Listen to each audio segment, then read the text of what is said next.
Hey guys, my name is Abildgaard with Digital Realty, and today we're going to walk you through the offer to purchase process.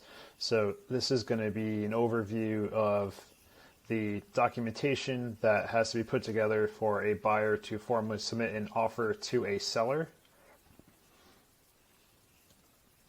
So the objective for this, not only this video, but the video playlist that we're putting together here is for you to be able to have a comprehensive understanding of everything that's required, the different forms that you have to put together, and also what the meaning of each form is, along with a lot of a breakdown of the different line items in these forms.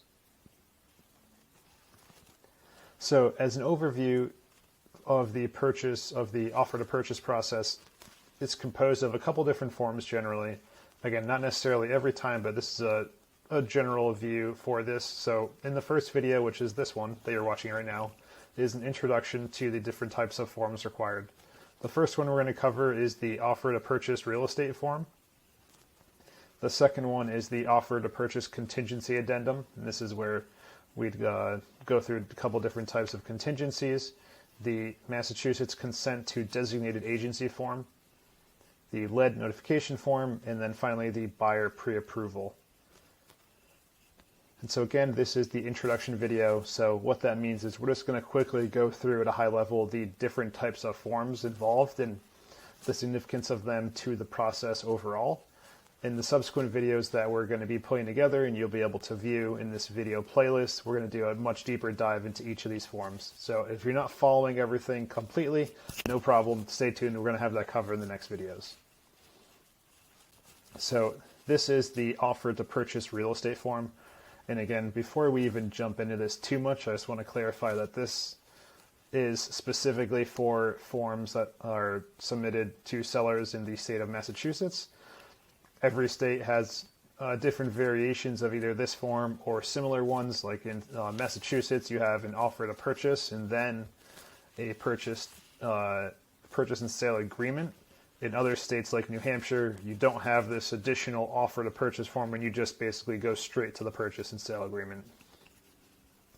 So in Massachusetts, the offer to purchase real estate form, basically the main things that this covers is the amount that the buyer is willing to offer on a home, and also primarily the date in which the closing and other important dates are going to be covered. So again, it's not like there's nothing sensitive here. This is a dummy offer I put together, as you can see, like MLS 1, 2, 3, 4, 5, 6, 7. And so I just put some stuff in here as placeholder values that we'll talk through in the subsequent videos. So this is not a real offer that I've taken from anyone. This is one I put together strictly for the purpose of an example. The next form here that we're going to go through is the offer to purchase contingency addendum. This goes through the different type of contingencies that a buyer may or may not want to add to the offer. At a high level, a contingency is basically a requirement that needs to be fulfilled in order for the deal to successfully go through.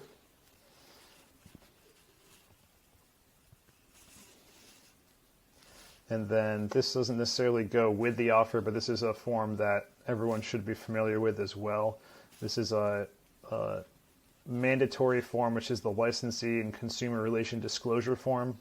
So this is where, as you start working with your real estate agent or broker, they should be disclosing to you that they are your buyer's agent and that they work directly for you. So this is just to add clarity and transparency that the person you're working with that you think is working for you isn't also working for the seller. This is just kind of an overview of the different types of roles.